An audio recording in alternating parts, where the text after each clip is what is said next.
ഓശാന ഞായർ. ഓശാന എന്ന വാക്കിന്റെ അർത്ഥം ഞങ്ങളെ രക്ഷിക്കണമേ എന്നുള്ളതാണ്. 112 സങ്കീർത്തനത്തിന്റെ പശ്ചാത്തലത്തിൽ ഇത് നമുക്ക് കൂടുതൽ വ്യക്തമായി മനസ്സിലാകുന്നതാണ്. ഇസ്രായേൽ ജനങ്ങൾ ജെറൂസലേം ദേവാലയത്തിൽ പ്രവേശിക്കുമ്പോൾ തങ്ങളെ ദൈവത്തിന്റെ നാമത്തിൽ വരുന്നവൻ രക്ഷിക്കുമെന്നും ആ രക്ഷയെക്കുറിച്ചുള്ള ഒരു പ്രതീക്ഷ ഉണ്ട് എന്നുള്ള പ്രത്യാശ പങ്കുവയ്ക്കുകയും ചെയ്തിരുന്നു. ഈ ഒരു സങ്കീർത്തനത്തിന്റെ പശ്ചാത്തലത്തിൽ ഇസ്രായേൽ ജനങ്ങൾ വളരെ പ്രതീക്ഷയോടുകൂടി കാത്തിരുന്ന രക്ഷകൻ യേശുവാണെന്നുള്ള തിരിച്ചറിവ് അവർക്കുണ്ടായി. ഈ തിരിച്ചറിവിന്റെ അടിസ്ഥാനത്തിലാണ് യേശുവിന് ഓശാന പാടിക്കൊണ്ട് അവര് എതിരേറ്റത്. ഈ സങ്കീർത്തനത്തിൽ വളരെ വ്യക്തമായി പറയുന്ന ഒരു വസ്തുത, ദൈവത്തിന്റെ നാമത്തിൽ കടന്നു വരുന്ന ഒരുവൻ തങ്ങളെ തൻ്റെ ജീവിതത്തിന്റെ സ്വയം സമർപ്പിത ബലിയിലൂടെ രക്ഷിക്കും എന്നുള്ളതാണ്. സർവജനത്തെയും രക്ഷിക്കുവാൻ പോകുന്ന രീതിയിലുള്ള ബലി അർപ്പണത്തിലൂടെ ഈ ദൈവനാമത്തിൽ വരുന്ന വ്യക്തി രക്ഷിക്കും എന്നുള്ള പ്രതീക്ഷ അവര് ആ കാലയളവിൽ പ്രത്യാശയോടുകൂടി കാത്തിരുന്ന ഒന്നായിരുന്നു. ഈ പ്രത്യാശ പൂവണിയുന്ന രീതിയിലാണ് യേശുവിൻ്റെ പ്രവർത്തനങ്ങളിലും യേശുവിൻ്റെ രീതികളിലും അവർക്ക് അനുഭവവേദ്യമായത്. അതുകൊണ്ടാണ് അവർ ആവേശത്തോടുകൂടി കഴുതയുടെ പുറത്ത് എഴുന്നള്ളി വരുന്ന യേശുവിന് ഓശാന പാടി ഞങ്ങളെ രക്ഷിക്കണമേ എന്ന് പാടിക്കൊണ്ട് എതിരേൽക്കുകയും അവിടുത്തെ മഹത്വപ്പെടുത്തുകയും ചെയ്യുന്നു. രണ്ടാമതായി നാം കാണുന്നത് ഒലിവ വൃക്ഷത്തിന്റെ ശിഖരങ്ങളും ഈന്തപ്പനയുടെ ശിഖരങ്ങളും കരങ്ങളിലേന്തി യേശുവിനെ എതിരേൽക്കുന്നതായിട്ടാണ്. ആ കാലയളവിൽ ഒരു രാജാവ് യുദ്ധത്തിൽ വിജയശ്രീലാളിതനായി കടന്നു വരുമ്പോൾ അവർ ഇപ്രകാരം വൃക്ഷശിഖരങ്ങൾ ഉയർത്തിപ്പിടിച്ചുകൊണ്ട് ആർപ്പുവിളികളോടുകൂടി വിജയാഘോഷങ്ങളോടുകൂടി രാജാവിനെ എതിരേൽക്കാറുണ്ട്. അതുവഴി അവരുടെ ആനന്ദവും സന്തോഷവും അവർ പ്രഖ്യാപിക്കുകയാണ്. അതിലുപരി ഈ രാജാവ് തങ്ങളെ രക്ഷിക്കുമെന്നും വീണ്ടെടുക്കുമെന്നും എല്ലാ പ്രതികൂലമായ സാഹചര്യങ്ങളിൽ സംരക്ഷിക്കും എന്നുള്ള ഒരു പ്രത്യാശ അവർ ഉറക്കെ പ്രഘോഷിക്കുകയാണ് ചെയ്തിരുന്നത്. ഈ അർത്ഥത്തിൽ യേശുനാഥനെയും അവർ രക്ഷ നൽകുന്ന ഒരു രാജാവായി, വിജയശ്രീലാളിതനായി കടന്നു വരുന്ന ഒരു രാജാവായി കണ്ടുകൊണ്ടാണ് ഓശാന പാടി എതിരേൽക്കുന്നത്. യേശുവിനെ ഓശാന പാടി എതിരേൽക്കുമ്പോൾ കഴുതയുടെ പുറത്ത് വരുന്നതായിട്ടാണ് ഇവിടെ ചിത്രീകരിച്ചിരിക്കുന്നത്. എന്തുകൊണ്ടാണ് കഴുതയുമായി ബന്ധപ്പെടുത്തി യേശുവിനെ രാജാവായി കാണുന്നത് എന്നതിന് സക്കറിയാസ് പ്രവാചകന്റെ പുസ്തകത്തിലെ 9-ാം അധ്യായത്തിൽ 9-ാം വാക്യത്തിൽ നാം മനോഹരമായ ഒരു പ്രവചനം പങ്കുവയ്ക്കുന്നു.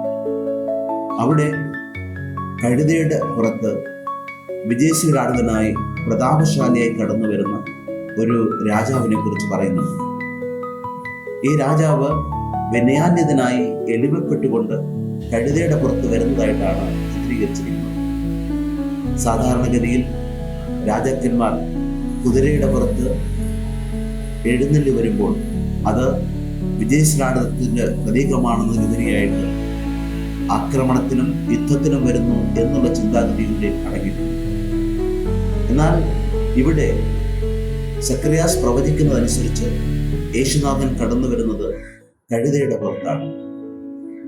അവിടുന്ന് കഴുതയുടെ പുറത്ത് കടന്നു വരിക വഴി സമാധാനത്തിലെ രാജാവാണ് എന്നുള്ള വലിയൊരു പ്രഖ്യാപനമാണ് സക്കറിയ പ്രവാചകന്റെ പ്രവചനത്തിന്റെ പശ്ചാത്തലത്തിൽ അവതരിപ്പിക്കപ്പെടുന്നത്.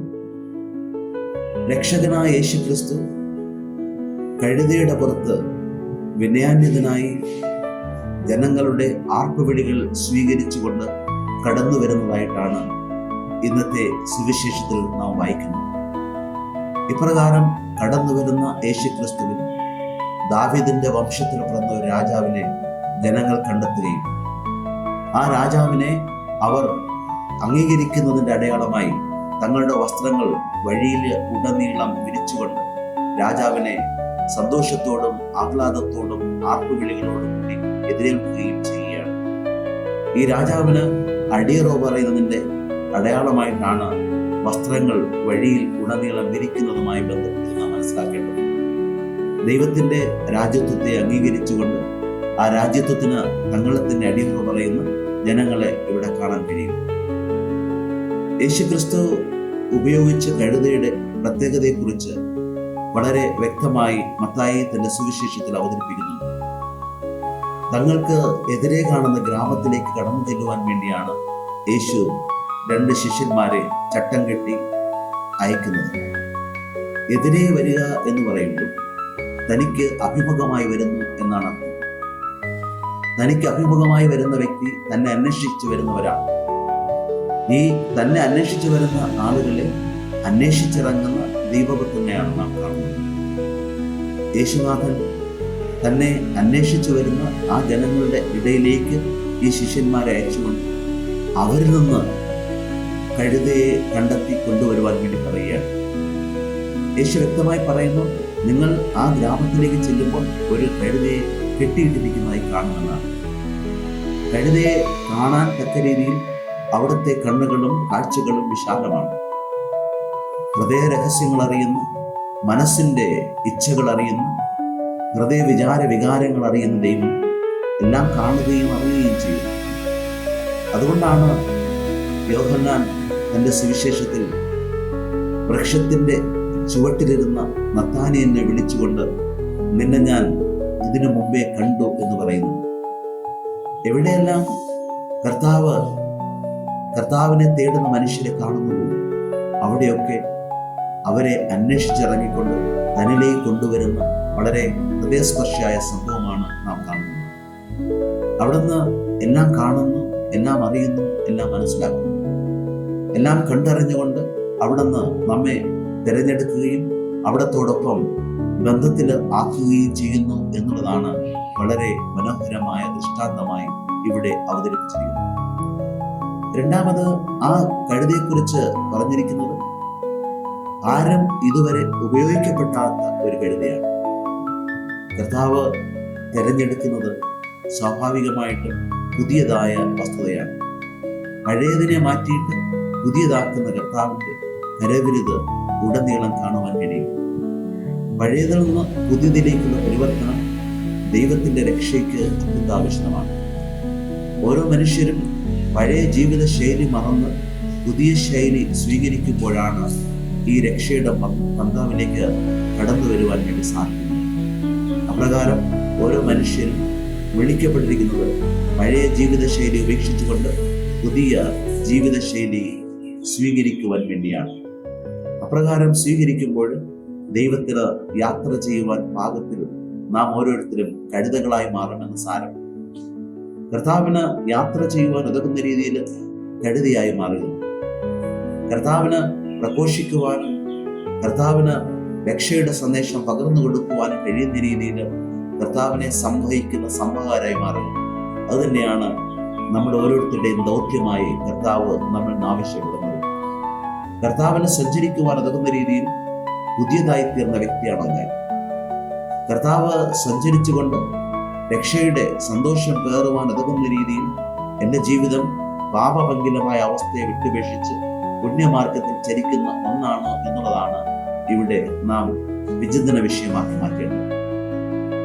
വീണ്ടും യേശുനാഥൻ താൻ അയക്കുന്ന ശിഷ്യന്മാരോട് പറയുന്നത് കെട്ടുകൾ അഴിച്ച് ആ കഴുതയെ കൊണ്ടുവരണമെന്നുള്ളതാണ്.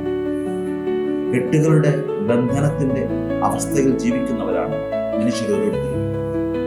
പലതരത്തിലുള്ള ബന്ധനങ്ങളും കൊണ്ട് വരിഞ്ഞു മുറുക്കപ്പെട്ട മനുഷ്യരോട് കർത്താവ് പറയുന്നത് എന്റെ രക്ഷ സ്വന്തമാക്കുവാൻ ഉതകുന്ന രീതിയിൽ നീ ബന്ധനങ്ങളിൽ നിന്ന് മോചിപ്പിക്കപ്പെടണം എന്നുള്ളതാണ്. യേശുക്രിസ്തുവിന്റെ രക്ഷ നമ്മുടെ ഓരോരുത്തരുടെയും ജീവിതത്തിൽ സ്വന്തമായി അനുഭവിക്കുവാൻ കഴിയുന്നത് ബന്ധനങ്ങളുടെ മോചനത്തിലൂടെയാണ്. ബന്ധനത്തിന്റെ ശക്തമായ വരിഞ്ഞ മുറുക്കലുകളൊക്കെ നിരാശയിലേക്കും ദുഃഖത്തിലേക്കും അടിമത്തത്തിലേക്കും നമ്മെ നയിക്കും എന്നുള്ളതാണ് ഇതിലൂടെ കർത്താവ് നമ്മെ പഠിപ്പിക്കുന്നത്. നമ്മുടെ ജീവിതം സ്വാതന്ത്ര്യത്തിന്റെ സന്തോഷത്തിൽ നുകരുവാൻ ഉതകുന്ന രീതിയിൽ രക്ഷ പ്രദാനം ചെയ്യുവാൻ വേണ്ടിയാണ് അവിടെ നിന്ന് വന്നത്. ഈ രക്ഷ പ്രദാനം ചെയ്യപ്പെടുമ്പോൾ അത് സ്വന്തമായി നമ്മുടെ ജീവിതത്തിൽ അനുഭവിക്കുവാൻ ഉതകുന്ന രീതിയിൽ നമുക്ക് മാറ്റിയെടുക്കുവാൻ കഴിയണമെങ്കിൽ പൂർണ്ണമായ ഒരു പരിവർത്തനം ആവശ്യമാണ്. ആ പരിവർത്തനം പാപത്തിന്റെ ബന്ധനത്തിൽ നിന്ന് പുണ്യത്തിന്റെ ജീവിത മാർഗത്തിലേക്കുള്ള ഒരു പരിവർത്തനമാണ്. തിന്മയുടെ സ്വാധീനത്തിൽ നിന്ന് നന്മയുടെ പരിപൂർണതയിലേക്കുള്ള ഒരു പരിവർത്തനമാണ്. ഈ പരിവർത്തനത്തിലൂടെ നമുക്ക് ക്രിസ്തുവിനെ സഞ്ചരിപ്പിക്കുവാൻ ഉതകുന്ന രീതിയിൽ ഒരു ഉപകരണമായി മാറുവാനും ഒരു കഴുതയായി മാറുവാനും കഴിയും എന്നുള്ളതാണ് ഇതിലൂടെ നാം മനസ്സിലാക്കേണ്ടത്. വീണ്ടും യേശുനാഥൻ അവരോട് പറയുന്നത്, എന്തുകൊണ്ട് ഈ കഴുത അഴിക്കുന്നു എന്ന് ചോദിച്ചാൽ നിങ്ങൾ അവരോട് പറയേണ്ടത്, ഗുരുവിന് അതിനെ കൊണ്ട് ആവശ്യമുണ്ട്. ഗുരുവിന് നമ്മെ കൊണ്ട് ആവശ്യമുണ്ട്. നമ്മുടെ ജീവിതത്തിന്റെ യാത്രയിൽ ഓരോ ദിവസവും അവിടുന്ന് നമ്മെ നോക്കി പറയുന്നതാണ്, നിന്നെ എനിക്ക് ആവശ്യമാണ്. ദൈവരാജ്യത്തിന്റെ നിർമ്മാണത്തിനും ദൈവരാജ്യത്തിന്റെ പ്രഘോഷണത്തിനും നിന്നെ എനിക്ക് ആവശ്യമാണെന്ന് പറഞ്ഞുകൊണ്ട് ഓരോ ദിവസവും അവിടുന്ന് നമ്മെ ക്ഷണിക്കുകയാണ്. ആരുടെ ആവശ്യത്തിന് വിധേയരായിട്ടാണ് നാം ജീവിക്കുന്നത്? എൻ്റെ തന്നെ വ്യക്തിപരമായ താല്പര്യങ്ങളുടെയും സ്വാർത്ഥതയുടെയും ആഗ്രഹങ്ങളുടെ അഭിലാഷങ്ങളുടെ പൂർത്തീകരണത്തിനാണ് ഞാൻ ജീവിക്കുന്നതെങ്കിൽ തീർച്ചയായിട്ടും ഞാൻ എൻ്റെ തന്നെ സ്വന്തമാകുകയാണ്. ഞാൻ എൻ്റെ തന്നെ സ്വന്തമാകുമ്പോൾ എൻ്റെ ഇഷ്ടാനിഷ്ടങ്ങളുടെ പിറകെ പരക്കാൻ പായുകയും അത് ജീവിതത്തെ പരാജയത്തിൻ്റെ വക്കിലെത്തിക്കുകയും ചെയ്യും. ഓരോ ദിവസവും നാം അവന് അഭിമുഖമായി സഞ്ചരിച്ചുകൊണ്ട് അവന് വേണ്ടി മോചിക്കപ്പെട്ടുകൊണ്ട് അവൻ്റെ ആവശ്യത്തിനായി എന്നെ തന്നെ പൂർണ്ണമായി വിട്ടുകൊടുക്കുമ്പോഴുണ്ടാകുന്ന അവസ്ഥാന്തരമാണ് രക്ഷയുടെ അവസ്ഥ എന്ന് പറയുന്നത്. അപ്രകാരം രക്ഷയുടെ അവസ്ഥയിലേക്ക് കടന്നു വരുമ്പോൾ ആർപ്പുവിളികളോടുകൂടി എതിരേൽക്കുവാനും ആനന്ദത്തോടുകൂടി പ്രഘോഷിക്കുവാനും കഴിയും എന്നുള്ളതാണ് ഓശാന ഞായർ നമുക്ക് സഭ നൽകുന്ന സന്ദേശം.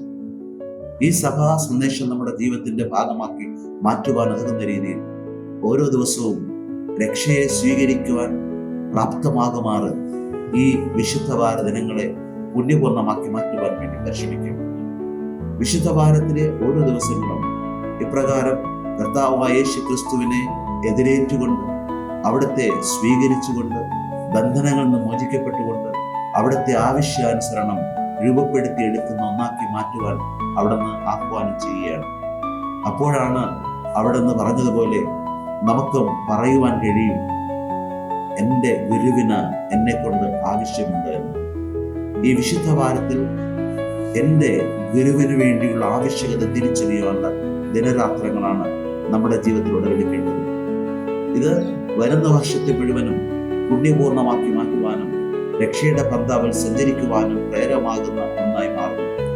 അതിനുതകുന്ന രീതിയിൽ നമുക്ക് ഈ വിശുദ്ധ വാരത്തെ അനുഗ്രഹത്തിന്റെ ദിവസങ്ങളാക്കി മാറ്റുവാൻ തക്ക രീതിയിൽ നമ്മളെ തന്നെ കർത്താവിന് വിട്ടുകൊടുക്കണം.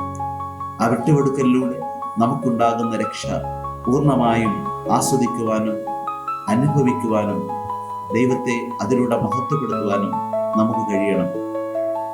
യേശുവിനെ ചുമന്ന കഴുത പിറ്റേ ദിവസം വീണ്ടും ജെറുസലേമിലേക്ക് വന്ന് തനിക്കാണ് ബഹുമതിയും ആരാധനയും സ്തുതിയും ആർപ്പുവിളികളും കിട്ടിയതെന്ന് വിചാരിക്കുകയുണ്ടായി. പലപ്പോഴും ദൈവത്തിന്റെ നാമത്തിൽ സഞ്ചരിക്കുമ്പോൾ ദൈവത്തിന് പകരം എനിക്കാണ് സ്തുതികളും ആരാധനയും മഹത്വമൊക്കെ കിട്ടുന്നതെന്ന് അറിയാതെ നാം ചിന്തിച്ചു പോകാറുണ്ട്.